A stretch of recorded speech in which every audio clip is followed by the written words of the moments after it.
répondre, je peux lui dire bonjour, je peux le saluer, comme il peut fuir. Mais moi, j'ai mon travail à faire. Le Saint-Esprit va me convaincre pour me dire, va maintenant vers lui et il peut me parler de son état. Pour dire, non, j'ai changé, je me suis même marié et ça a changé. Ou bien, j'ai arrêté avec la fornication, les impuretés, les impudicités. Donc, c'est un peu ça. Mais si lui, il ne veut pas faire des efforts, il va dire, ah, je m'en fous de lui, je mange celui qui me nourrissait d'abord. Il peut m'aller avec le chantage en disant du mal de ma personne, en disant, dans tous les cas, moi je voudrais que nous les enfants de Dieu, qu'on puisse mettre la parole de Dieu en pratique. Oui, le Seigneur sépare les gens, nous le savons tous. Pécheurs, enfin, la Bible dit qu'à un moment donné, l'ivraie et le blé grandissent ensemble. Amen. Oui, mais l'ivraie est toujours coupé. Amen. Amen. Nous nous rendons aussi compte que bon, à ce niveau-là, le Seigneur peut aussi séparer les gens et après parler pour rétablir l'harmonie. Il y a aussi des niveaux où nous nous rendons compte nous-mêmes que l'autre ne veut pas changer. Oui. Et quand le Seigneur nous donne cette recommandation de nous réconcilier, comment pouvons-nous nous réconcilier avec des gens qui sont des personnes qui sont tellement orgueilleuses que elles pensent que c'est aux autres de se plier alors que ce sont elles qui sont dans le mal. Il n'y a pas de problème. Mais qu'est-ce que notre Dieu a fait? Est-ce qu'on doit donner accès à ça? Puisque dès qu'on rétablit la relation, ça donne encore accès aux abus et au mal. C'est là le problème. C'est là le problème. Parce que dans la réconciliation, les gens se disaient toujours que si je me réconcilie avec elle, écoutez, je le fais parce que la parole de Dieu... C'est cette frayeur-là, c'est cette peur.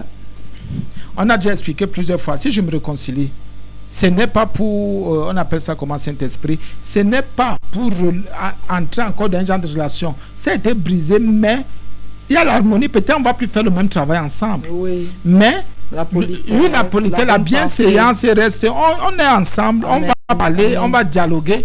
Mais bon, peut-être quelqu'un est déjà dans autre chose. Je prends l'exemple, si on vendait les habits ensemble, on faisait le commerce ensemble, on travaillait avec le même taxi, ou bien je ne sais même pas, on était à l'église ensemble, tout.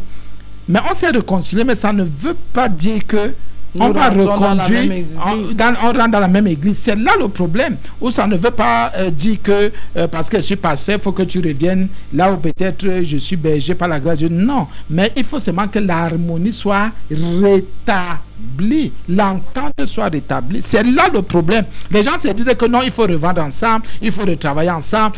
Ce n'est pas ça le but. Le but d'abord, c'est que qu'on soit réconciliés.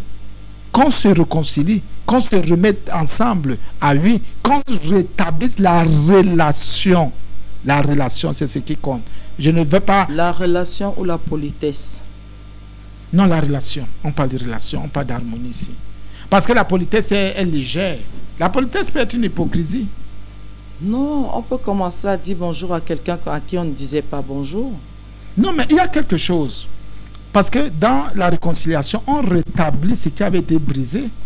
Oui, mais ce qui a été brisé, pasteur, c'est que par exemple, l'autre marchait en ennemi de la croix. Oui.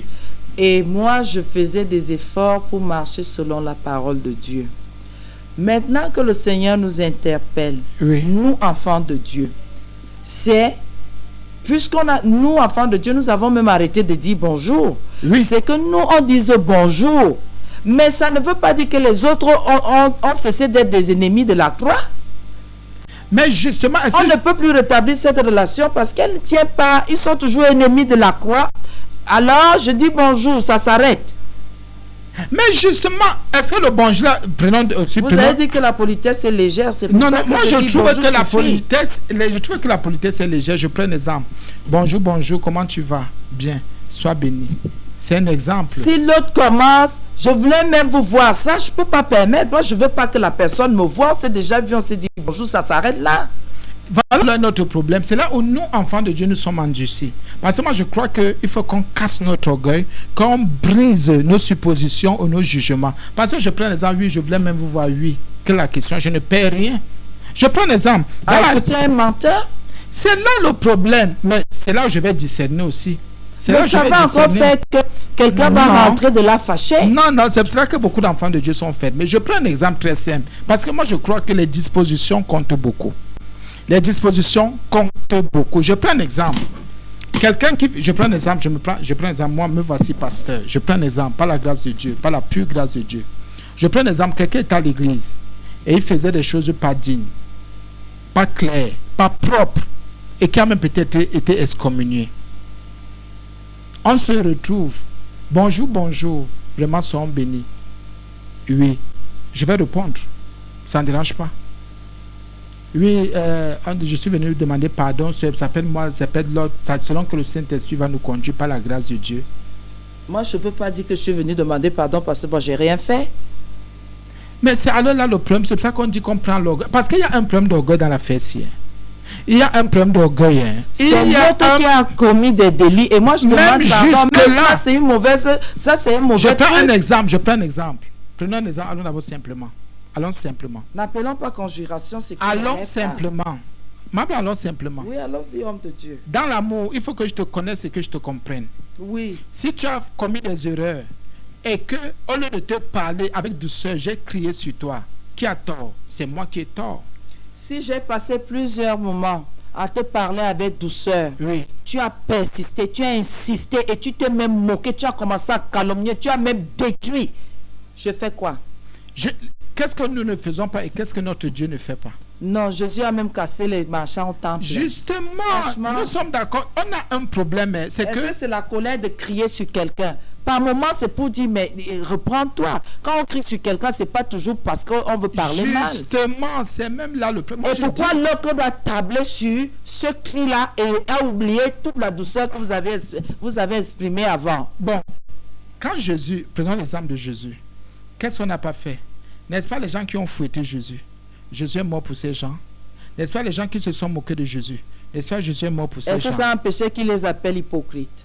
C'est ce que je suis en train de dire. Je suis en train de dire ceci. Quand quelqu'un commence à se fermer et avoir des jugements sur l'autre, il ne peut pas se réconcilier. Parce que ça, c'est une hypocrisie. Je continue à dire, et ça, c'est très possible. Écoutez un peu, le diable aveugle beaucoup les enfants de Dieu. Il aveugle tous les enfants de Dieu. L'amour de Dieu est parfait. Ça veut dire quoi? Bien aimé, quand quelqu'un est déjà dans une position, et c'est pour ça que moi je dis, c'est le grand même qui doit demander pardon, qui s'est s'humilier, parce qu'à un moment donné, quand il dit grand, c'est celui qui comprend, c'est celui qui discerne, c'est celui qui a Jésus-Christ, c'est celui qui a la parole de Dieu, c'est celui qui a la connaissance de Dieu. C'est comme ça, c'est ce que j'appelle grand. Il y en a qui font des choses, ce n'est pas toujours par ignorance. Il y en a qui ont une conscience, leur conscience, et qui font des choses avec leur conscience là. Mais est-ce que toi, ça va t'empêcher? Moi, je dis, la Bible dit, ne devons rien à personne si ce n'est de nous aimer les uns les autres. L'amour croit tout, excuse tout, pardonne tout. Bien, mes frères et sœurs. L'amour de Dieu, pas l'amour des hommes. C'est l'amour de Dieu qui compte. Bien sûr que c'est l'amour de Dieu, mais la Bible dit que le Seigneur Jésus, comment dire, nous a donné le Saint-Esprit. Ananias et Saphira ont raconté des mensonges. L'amour de Dieu n'a pas cru. Le Saint-Esprit a fait qu'il tombe. Homme de Dieu. On a un problème, bien mes frères et sœurs. Dans la réconciliation, il y a un problème. Oui, allons-y, homme de Dieu. On vous écoute. Je prends la position là parce que je sais que c'est ça qui va remonter et après il va falloir qu'on aille là où ça passe. Dans l'amour de Dieu, Dieu est le juste juge. Amen. Amen. Il faut qu'on comprenne. Je prends un exemple. Je prends un exemple très simple. Il y en a qui sont allés forniquer, qui sont morts là-bas. Il y en a qui sont allés forniquer, qui sont rentrés, peut-être on a tiré sur eux, ils sont tombés. D'autres sont allés forniquer, sont sortis de là vivants. Pour dire que quand Dieu manifeste son amour, Amen. Ou bien quand Dieu va appeler quelqu'un, le son Dieu qui est le juste juge. Ananias et Saphira ont fait ce qu'il fallait faire, c'est le jugement de Dieu qui est descendu. C'était toujours aussi l'amour de Dieu. Et il fallait qu'il le fasse, sinon Ananias et Saphira pouvaient corrompre, parce que les gens n'ont jamais compris le fond d'Ananias et Saphira. Oui, la corruption. La corruption et le fond était quoi? Il ne fallait pas qu'ils vivent au milieu du peuple pour dire, nous on a même vendu notre terrain, vous êtes fous, vous êtes bêtes, vous êtes idiots, vous avez tout donné, nous on n'a pas tout donné, nous on a gardé le reste. Pour ne pas corrompre dans le reste du peuple, l'Éternel, il fallait les enlever. Il fallait les enlever. Donc les gens n'ont jamais vu ce côté-là.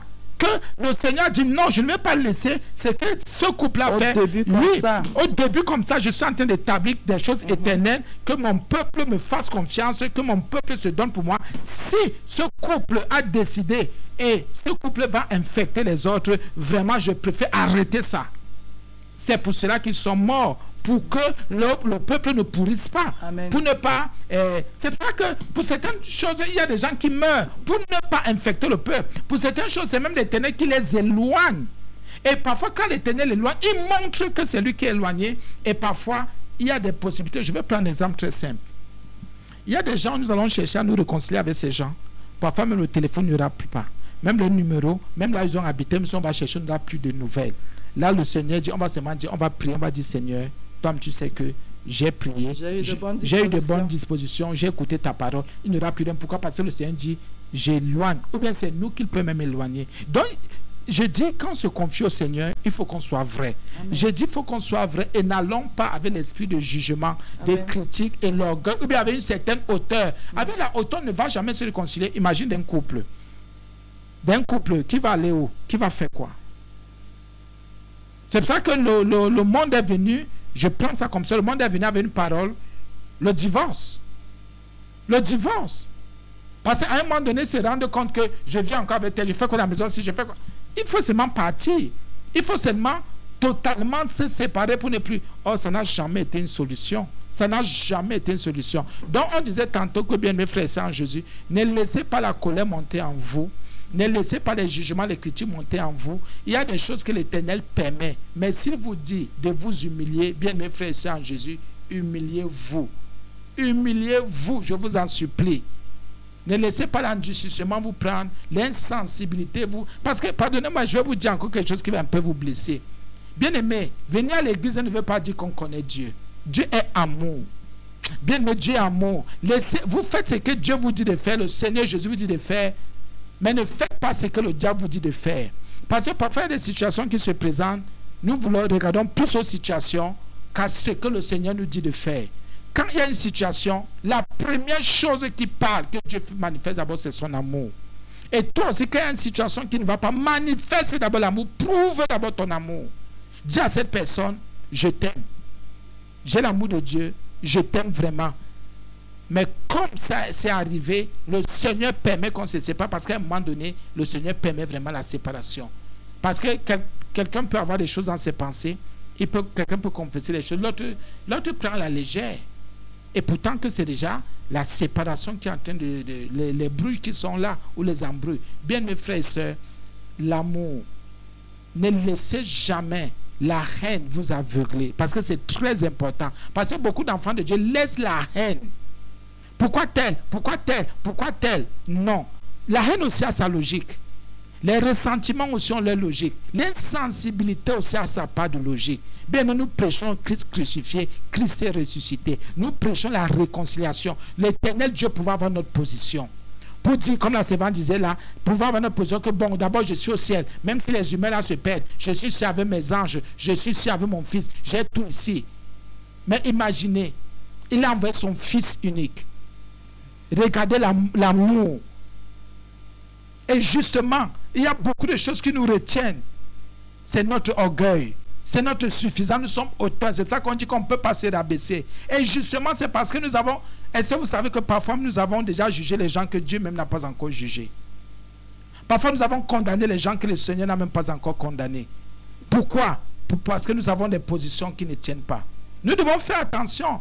Dans la réconciliation, il n'y a même pas de paroles mauvaises. Parce que moi, je m'humilie, comme je dis depuis par le Saint-Esprit. Je descends. Parce qu'en fait même, je ne connais pas l'autre, je ne comprends pas.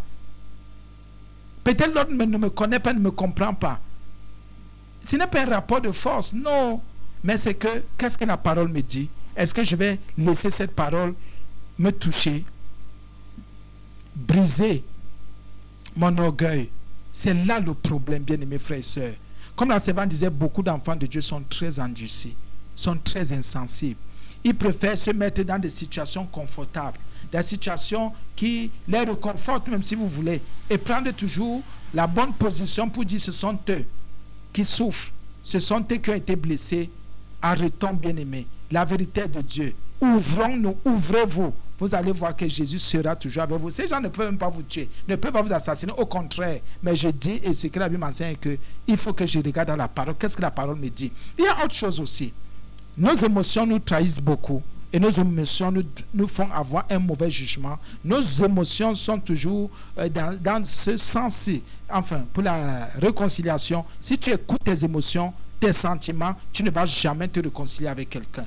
Parce que tes émotions sont toujours et seront toujours en train de te dire que tel n'est pas bien, tel n'est pas sincère, tel n'est pas vrai, tel n'est pas pur, tellement de choses. Donc, écoutons donc la parole de Dieu qui est plus grande que nos émotions. Parce que nos émotions sont toujours en train de nous mentir, de nous tromper et de nous faire avoir de mauvaises idées, de mauvaises pensées envers autrui. Et c'est très clair, je peux arriver chez quelqu'un pour la réconciliation. Par exemple, il me voit, bonjour, bonjour, il me dit même assieds-toi. Après, il disparaît.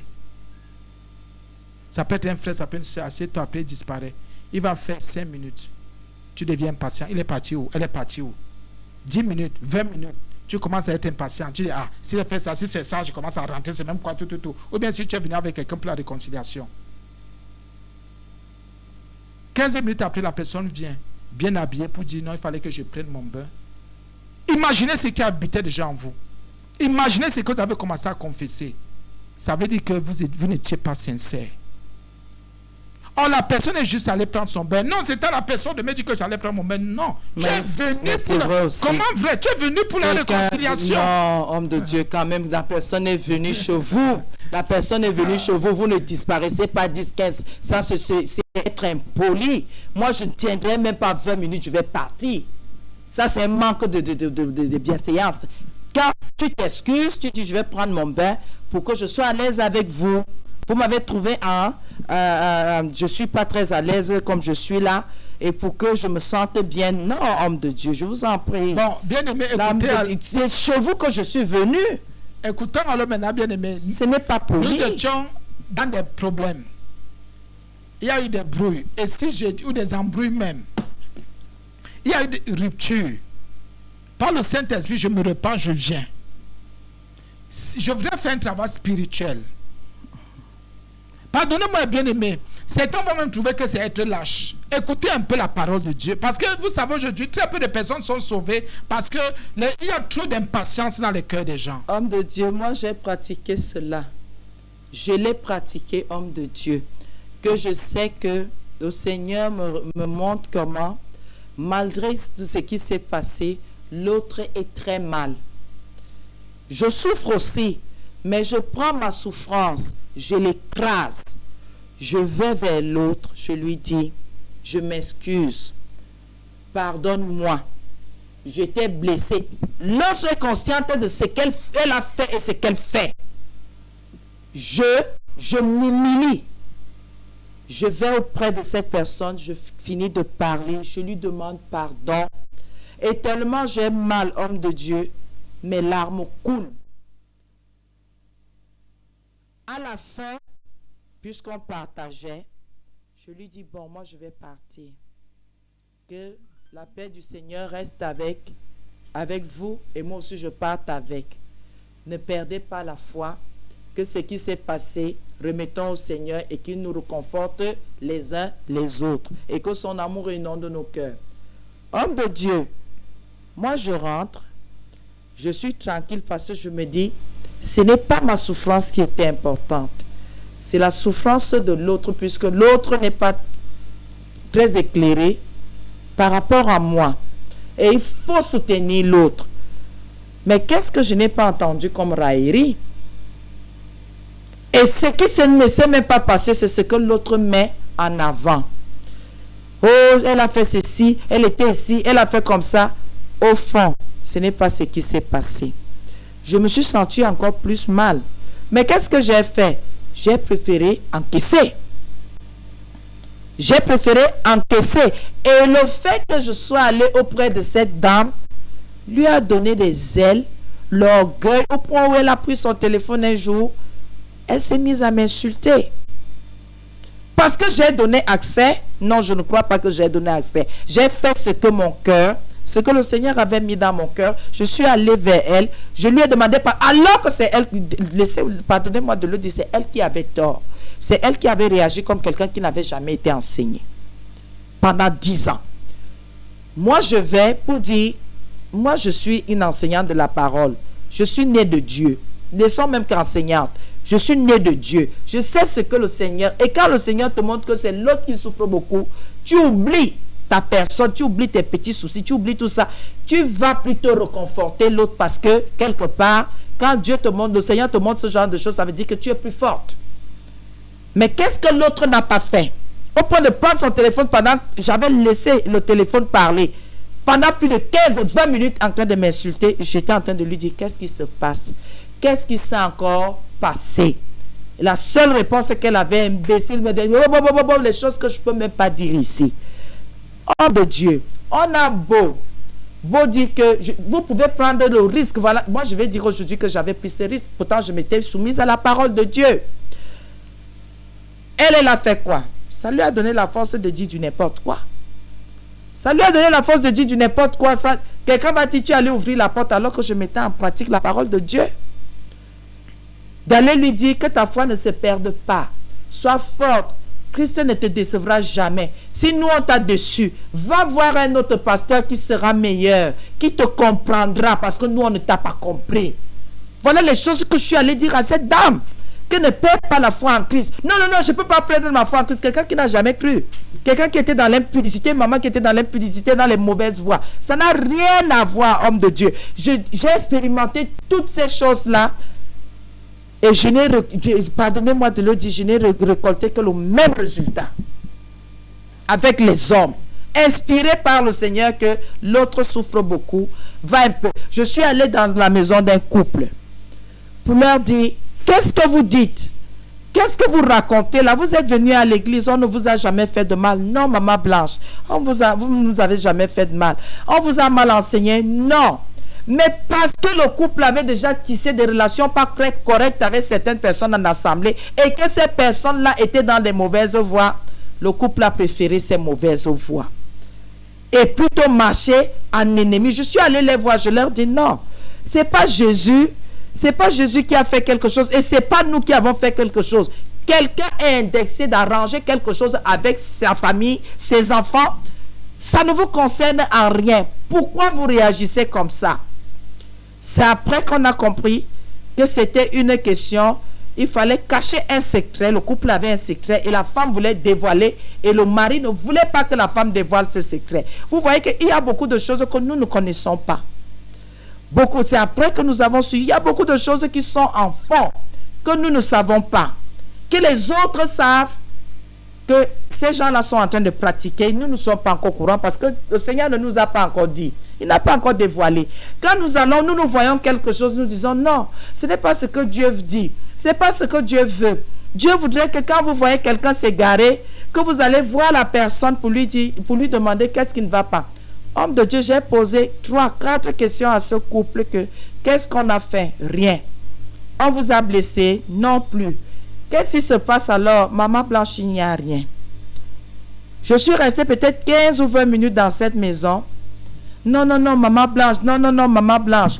Ça n'a pas fait que la position de ce couple-là change. Plutôt, le couple a aussi grandi dans la médisance et dans le mal. Alors que devant moi, ce couple a dit, vous ne nous avez rien fait en mal. Au contraire même. Au contraire, vous avez fait ce que Dieu demande nous concernant. Mais quand vous entendez ce qu'il se place en plein carrefour pour raconter, dénigrer, vous êtes étonné que, mais je suis allé voir ces gens s'ils avaient quelque chose contre. Peut-être je me serais expliqué. Peut-être on se serait assis. Homme de Dieu, par moment, vous ne savez pas pourquoi vous devez vous réconcilier parce que au fond, il n'y a pas eu de problème. Vous ne savez pas le fond, non? La cause, ce qui a suscité. Vous voyez les gens s'éloigner et quand vous allez vers eux pour leur dire non, qu'est-ce qui se passe? Personne ne veut libérer ce qui est. Tout le monde camoufle. Et c'est là où vous comprenez que c'est Christ qui est rejeté, ce n'est pas vous. Ce n'est pas... Parfois, le pasteur, les enfants de Dieu veulent aller se réconcilier sur quelque chose. Tu ne sais pas, tu n'as pas eu de litige avec quelqu'un. Vous n'avez pas eu de malentendu. Mais la personne réagit en ennemi. Vous allez commencer ça comment, homme de Dieu? Vous commencez à dire bonjour. Mais dès que vous voulez commencer, mais qu'est-ce qui s'est même passé? La personne n'est pas d'accord avec vous. Bon, oui, il y a quelque chose ici, ma Blanche. Beaucoup d'enfants de Dieu vivent ce genre de choses, beaucoup de serviteurs. J'ai un problème. Ici, dans la réconciliation, nous étions en entente, en harmonie, en amitié. Nous étions dans une relation. Et tu as posé la question tout à l'heure. En fait, la relation, c'est quoi? Ou bien, c'était de l'autre côté que... Enfin, c'était une question simple. Je prends ça comme ça. Oui. Qu'un chrétien peut venir à l'église, ça ne veut pas dire que nous sommes en relation. C'est nous. La base, c'est que nous sommes. Oui. Nous Voilà. adorons le même Dieu. Et nous, on a remarqué que tous ceux qui viennent à l'église ne viennent pas toujours pour Jésus. Nous le savons tous. Et ce sont les oreilles que nous, serviteurs, nous commettons. On s'est dit que tous ceux qui viennent à l'église viennent chercher Jésus. Ce n'est pas toujours Jésus qu'ils viennent chercher. C'est ce côté-là. Et je crois que ce n'est pas, on peut parler de relation quand nous avons quelque chose en commun et pour un bon bout de temps quand même, parce que la relation, c'est pas, on ne peut pas parler d'une relation d'un jour, de 2 jours, ce n'est pas une relation. Quand on dit relation, c'est quand il y a eu des moments, on a partagé quelque chose pendant 3, 4, 5, 10 ans. C'est-à-dire, et jusque-là même, il y a eu une confiance, parce que pour que l'autre côté se sente rejeté ou abusé, il faut qu'il... On sait quand il y a eu confiance. Là, il n'y a pas eu confiance, que l'autre n'a pas besoin de confiance. Donc, comme ce coup, par exemple, il n'y a jamais eu confiance. Il n'y a jamais eu relation. Là, on ne peut pas parler de réconciliation. Parce qu'il faut qu'on fasse attention. On parle de réconciliation. Là, il y a eu confiance. Je prends un exemple. Si on vit dans une maison, je prends un exemple. Et le chef de famille ou bien la maman qui est responsable de la maison n'est pas au courant de certaines choses que les enfants font. Ça, ce n'est pas une relation. Quand quelqu'un cache. Mais un jour, si le parent ne sait pas, et il y a des choses, comment, et un jour, on se rend compte que c'est un genre-là. Faisons attention, soyons prudents. Ce n'est pas, la relation, c'est qu'il y a partage. À un moment donné, pardonnez-moi, je vais utiliser ce terme, il y a intimité, il y a confiance. C'est-à-dire, on combat ensemble, on avance ensemble, on fait des choses ensemble. Mais si on n'a pas fait certaines choses ensemble, on ne peut pas parler de relation. C'est pour ça que je trouve personnellement que d'un côté, oui, on peut dire qu'il faut parler vers certaines personnes. Mais je prends un exemple, on a bien cité. Il y a le Seigneur, on engraçable le Seigneur. Il y a mon mari sur engraçable mon mari, avec ma femme, avec mon frère, avec mon papa, ma maman, mon collègue, mon partenaire. On a cité, il y a des gens. Mais des gens je prends un pasteur ne peut pas être en relation avec tous les chrétiens. Ou bien un serviteur, bien un conducteur. Ou bien je prends un exemple. Si je vends, ma marchandise, je ne peux pas être en relation avec tous ceux qui achètent. Je serai seulement en relation peut-être avec les clients fidèles qui sont fréquemment là. Et celui qui vient l'acheter aujourd'hui, peut-être ne vient plus jamais acheter. Je ne peux pas dire qu'il est en relation avec moi. Ou bien l'achète une fois les 6 mois, ou 2 fois, ou bien en passant. Ce n'est pas une relation. La relation, c'est quand je sais qu'on a déjà bâti quelque chose de solide, et parfois tu as mon numéro, oui, tu as mon numéro, j'ai ton numéro, tu m'appelles, oui, garde-moi ceci, tu as cela, oui, bon, je t'envoie l'argent comme ça, je ne viens pas, j'envoie quelqu'un, voilà, il y a une relation. Bon, ne fais pas ceci. On partage déjà, on se connaît même déjà, entre guillemets, on se comprend déjà, on sait comment pas. Donc, nous trouvons que toutes les, entre guillemets, tous ceux qu'on rencontre et toutes les personnes qu'on voit, vraiment, on ne peut pas toujours dire relation. Il faut qu'il y ait un partage, il faut que les points communs soient les mêmes, ou qu'on ait un même but à atteindre, les mêmes objectifs. Et c'est très, très, très important. Donc, si vous ne précisez pas cela, oui, ça devient l'amalgame. Bon, d'accord, prenons ça comme ça. Oui, nous continuons avec la réconciliation. Homme de Dieu, nous devons travailler. Nous devons... Un enfant de Dieu n'a pas à avoir des ennemis. Que les autres soient nos ennemis, mais pas nous-mêmes. Nous n'avons pas à déclarer cela dans notre vie. Le Seigneur voudrait que nous soyons des types de Christ. Des gens qui pardonnent, des gens qui acceptent. Ça ne veut pas dire que les gens aimaient Christ, mais c'était leur part. Pour le Seigneur, ils n'avaient rien contre personne. Et c'est cette disposition-là que le Seigneur voudrait que chacun d'entre nous ait. Parce que au fond, ce que nous constatons, c'est quoi? C'est que Christ n'avait rien contre personne, mais tout le monde avait quelque chose contre lui. Et nous aussi. Mais vous savez, c'est Dieu qui regarde à notre cœur. Hein. Et nous ne pouvons pas mentir à Dieu. Il sait quand est-ce que nous avons des choses contre les gens. Et il voudrait que ça s'arrête. En tant qu'enfant de Dieu, que ça s'arrête. Que dans notre cœur, que notre cœur soit présentable, agréable. Parce que c'est ce que nous aussi, nous ne comprenons pas. Même si les gens nous offensent, nous devons leur présenter le pardon. Nous devons laisser couler.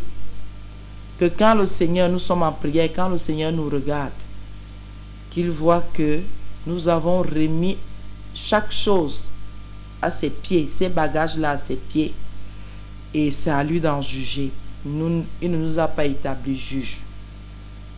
Dans le processus de réconciliation d'aujourd'hui, que la femme regarde son mari, que le mari regarde son épouse, et déclare aujourd'hui qu'elle est non coupable de toutes les charges qui étaient retenues. Que tout cela se fasse avec tous les cris et toutes les douleurs que ça peut susciter, mais que ça se fasse quand même. Et même si vous prouvez que c'est grave, bien aimé, et même si, d'abord, écoutons très bien, on ne veut même pas qu'on en juge. Non, on t'a pas demandé ton jugement, on t'a pas demandé ton point de vue. Là maintenant, si nous sommes des nés de Dieu, obéissons seulement. Déclare ton épouse non coupable. Déclare ton époux non coupable. Même si les charges sont là, elles sont visibles, elles sont évidentes. Ce n'est pas ça le problème. Le problème est que laisse le Seigneur faire son travail. Ce n'est pas parce que tu t'es trop fâché. Ce n'est pas parce que tu as trop retenu. Ce n'est pas parce que tu as condamné que le Seigneur est d'accord avec toi. Il te dit, il est capable. À lui la vengeance, à lui la rétribution. Laissons le Seigneur faire son travail. Vous savez, aujourd'hui, moi je vais commencer quelque chose en pleine antenne. Je vais le faire en pleine antenne parce que je sais, j'ai commencé physiquement. Moi, nous ne nous abstenons jamais quand le Seigneur parle. Je sais que j'ai blessé plein de monde. Et ce n'était pas, c'était dans le but de bien faire. Bon, j'ai mal fait. Parce qu'on ne se justifie pas. Parce que la cause, pour que la réconciliation puisse opérer, il importe évidemment que disparaisse la cause de l'animosité ressentie du péché. La cause de ce que j'ai fait. Je ne peux pas énoncer, mais je sais que la plupart du temps, c'est que j'ai mal parlé, c'est que j'ai utilisé un ton qui n'était pas approprié et que je crois que ce sont en général les deux choses qui me sont reprochées. Et aujourd'hui, je dirais, je m'en excuse profondément si le ton t'a blessé, si l'accent ou l'attitude t'a blessé, je suis vraiment désolée. Je regrette et je te demande pardon. Je le dis, cela me vient du fond du cœur. Je n'ai pas de disposition, je ne sais pas quoi dire. Je n'ai pas besoin de me justifier, je sais que tu étais blessé et que tu es très blessé même. Ce n'est pas ma cause qui est en avant aujourd'hui, mais c'est ta cause. Parce que je suis sûre que tu t'es posé sur cela pour dire, je ne suis plus avec elle, mais au fond, tu n'étais pas avec moi. Tu étais avec Jésus. Jésus ne t'a pas déçu. Il ne t'a pas fait du mal, il ne t'a jamais fait du mal. Mais c'est moi la source de ton animosité, du ressenti que tu as. Donc, je suis vraiment désolée, je te demande pardon. S'il te plaît, s'il te plaît, s'il te plaît.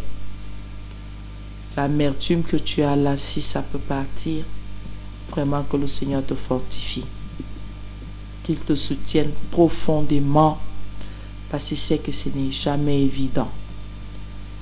Et si ça peut te permettre de remonter la pente, que vraiment la main de l'Éternel vienne te soutenir, pour que tu puisses retrouver le sourire, pour que tu arrêtes de jurer et d'être en colère. Vraiment, je suis désolée du fond du cœur. Loin de moi l'intention de blesser, loin de moi l'intention de détruire, loin de moi l'intention, les dispositions de ça. Mais je sais que c'est arrivé et c'est dur. Je le sais. Je le sais. Que le Seigneur te garde tout simplement. Un mot de plus, un mot en moins, ça va. Que le Seigneur nous fortifie tous. Amen. Amen. Oui, bien, nous soyons bénis. Et la servante a parlé vrai. Et franchement, nous demandons pardon parce que c'est tellement, ça c'est sûr. Nous avons blessé et nous venons pour la réconciliation aussi parce que c'est important. Nous avons vu tout à l'heure qu'il faut, en fait même, Dieu a aimé le monde et il nous a prouvé son amour. Nous venons dire la vérité et ce n'est pas toujours facile, on se justifie point. Parce que nul chien ne peut se justifier devant le Seigneur. Donc vraiment, pardonnez-moi, pardonnez-nous pour tout le mal et nous venons. Vous savez, à un moment donné, on croit bien faire, mais on se retrouve toujours en train de mal faire. Et que le Seigneur nous fortifie. Et pardonnez-nous pour toutes les blessures, pour toutes les déceptions. Comme la servante a si bien dit, ce n'est pas Jésus-Christ qui vous a déçu, c'est nous, c'est moi. Et je prends sur moi de demander pardon. J'ai dit quelque chose, j'ai posé un acte, j'ai eu une pensée, j'ai pris une décision qui a blessé quelqu'un, qui a déçu quelqu'un et j'ai rompu une relation qui était certainement propre, digne, sainte. Et puis vraiment, je me repens. Je demande pardon au Seigneur et je te demande pardon aussi. Pour tout cela, je te prie de me pardonner. Je viens me réconcilier aujourd'hui. Je viens pour que tu me pardonnes. Je viens m'humilier, je t'en supplie. Ne me garde plus, je t'en supplie. Parce que je voudrais aussi aller loin. Je voudrais grandir. Vraiment. Sois béni et pardonne-moi encore. Au nom de Jésus, Amen. Amen. Bien-aimés, ce soir, je crois que sur ce thème, sur cette petite pointe-là, que nous allons nous séparer, nous rendons grâce à Dieu pour son amour immense. Amen. Que le Seigneur vous fortifie. Amen. Nous allons nous séparer avec beaucoup de peine, parce que ça fait du bien de rester ensemble et de parler des choses qui nous font ressentir déjà le royaume sur terre. C'est très important. Nous rendons grâce à Dieu pour l'émission de ce soir. Et pasteur, nous vous supplions de bien vouloir. Amen. Bien-aimés, nous prions. Seigneur, nous te disons merci. Tu as cassé les racines, tu as cassé les ténèbres, l'orgueil, les endurcissements. Tu as ouvert nos âmes, Seigneur, pour que nous puissions te comprendre et faire ce que toi tu as fait. Tu nous as prouvé ton amour en nous te donnant ton Fils unique, Seigneur Jésus. Père, tu nous as donné, Seigneur Jésus. Et nous devons aussi nous donner, être vrai, être pur, être sincère. Voilà nos offrandes aussi. Merci Seigneur parce que nous croyons que nous avons compris aussi que c'est ce que tu es amour et si tu t'es donné pour la réconciliation, nous qui étions pécheurs, encore pécheurs, tu nous as donné Jésus. Merci parce que tu glorifies ton nom au nom de Jésus. Amen. Amen. Amen. Et bonne soirée à tout le monde et surtout continuons l'exercice que Dieu nous a donné. Soyons bénis. Amen.